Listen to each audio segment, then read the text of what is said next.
So right now I'm being led by the Holy Spirit to make this video.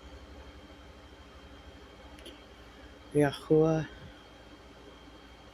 I pray that you deeply convict me of the things that I'm doing wrong against you so that I can straighten my path out. But I can't do it without the help of Yeshua. The only thing I can do is surrender myself over to you as a willing vessel.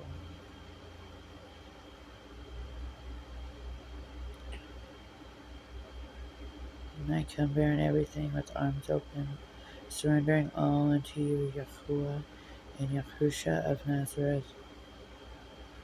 I bow before the King.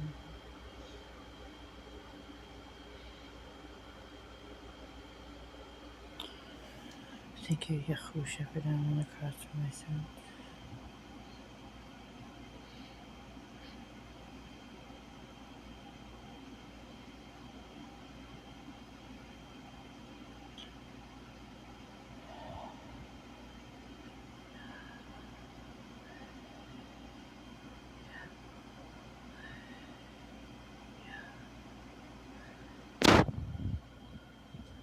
Thank you, Yahuwah.